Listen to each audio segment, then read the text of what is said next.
and that if there are 400 kids at VBS, but suddenly everybody knew about Mikayla and was aware of her situation and aware that everyone was kind of crossing their fingers and pulling for her in some way, anyway. And it was like everybody knew. And she's like in my group, and I was like, okay, like I don't know, I didn't know what to feel about it. I was like, God, just I don't know, Jesus, take the wheel. I was just kind of nervous and unsure about what I'm supposed to do, and I just didn't feel ready, but I felt willing, and I was like, okay, I guess. Um, and so we went throughout the week, and she seemed like she participated in everything. At first, I think it was really because everyone else was doing it. We had the kids memorize a Bible verse for the week, and she memorized it, and she was like, said the end of it, Isaiah 43:2, and I'm like, okay, so she's referencing the Bible. Hopefully that sticks. And I was just very interested, and I could tell she really liked all the fun, annoying VBS songs that get stuck in your head. And she was just, I could tell she was having a good time.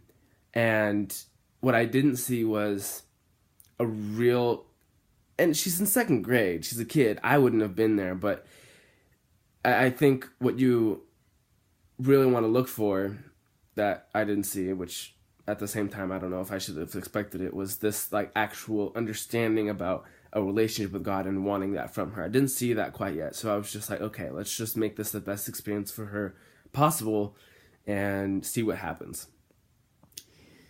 And then, um, well, Wednesday she didn't show up, and we all got really scared that her like parents found out she was coming to church and pulled her out. But Thursday she came back, and then after the so like noon after the program on Thursday, I had Kathy come up to me. She had come up to me every day after and asked how Mikayla was, and I could tell she was, as the leader of the entire thing with VBS, she was very invested in Mikayla. And Thursday, after the program, she came to me and she was like, "So hey, this tomorrow's going to be the last day. We're talking about the Great Commission, and that was the Bible story, and Jesus's peace that he gives us, and he told his disciples to go out, and they were nervous, and he said, 'I'm going to be with you always.'" And she was like, "Really see where Mikayla is. I want you to maybe just dig in a little bit more, or just see if she's comfortable, see where she's at, because this is really kind of the last day where we maybe might have an impact and maybe might plant some kind of a seed by some miracle, thanks to God." But so I kind of went home from that Thursday, and even that morning, before VBS, I was just kind of thinking about Mikayla and what I was going to do, and how I was going to maybe say anything. And I may have mentioned this before to you guys, I don't know, and I talked with some of you about it more than others, but my life hasn't exactly been peachy in the past. I'm pretty good now, still got stuff, but I remember a time in my life where I thought I was going through hell, and when I suddenly just leaned into God 110%, it was the absolute best feeling in the world, and it is the reason to this day that I don't care who you are, I don't care what you say about God or whatever. I like, one, never gonna give him up. Two, just he's the best thing ever. So it's just that experience that I had made me who I am. And I was thinking about her, and I started really wanting that for her. And I knew she was, my experience was in middle school. She's in second grade, and she was young. And when you're a second grader, you don't comprehend a lot of things. And I don't know, I felt like I was getting my hopes way over my head. But at the same time, they were still there. And I don't know, I knew that she was in a place where she might be hurting with this divorce happening in her family. And I wanted what I had for her. So, like, I don't know, it just became strong in me. And so, yesterday, Friday morning, because that's when VBS happened, we were in, like, I don't know, we had our session, Bible games. We were in, like, the third thing of, like, recreation, where all the kids go and get shot by water guns. And anyone who doesn't want to get wet gets to come sit out. And she never gone to get wet any of the days. So I was like, okay, maybe I can talk to her now. So I went and I sat down next to her. And I just kind of started talking to her. And I was like, hey, so you're having a fun week? Did you guys come to VBS? She said, yeah. And I was like, okay, well, I knew she was having fun this week at least.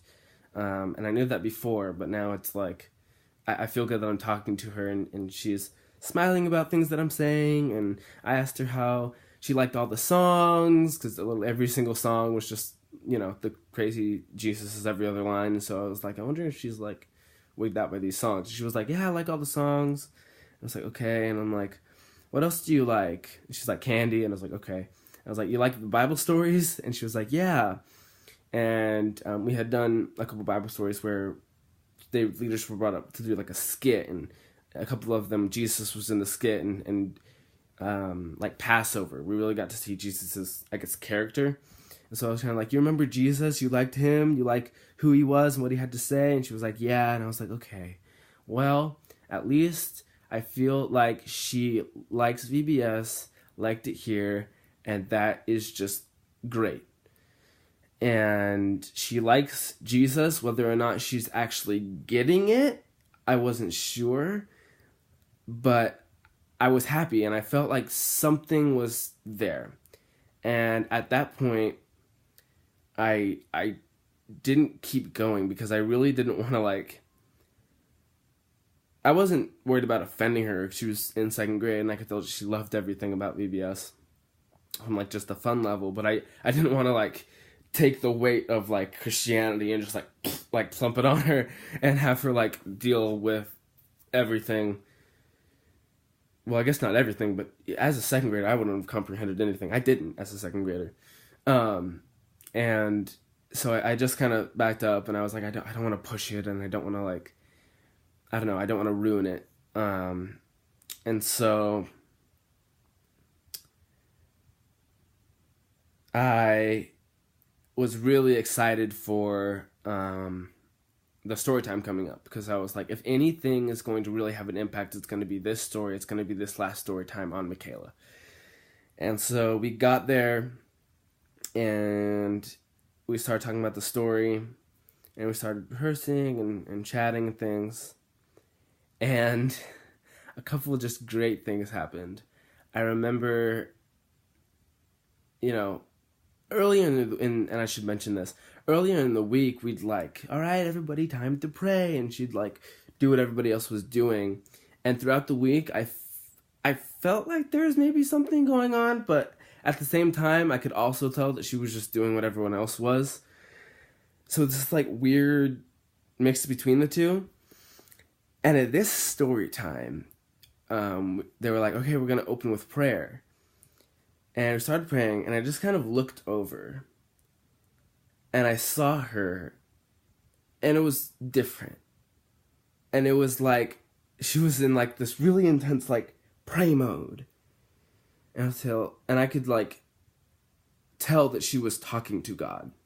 That she had, for some reason, I could tell that she was 110% there, believing that he exists, believing that she talks, that can talk to Jesus, and she was. And I was like, wow, cool. Like, I feel like so awesome that, like, God's doing this. And then we started going through the story and talked about how the disciples were really worried about going out and making disciples with the Great Commission.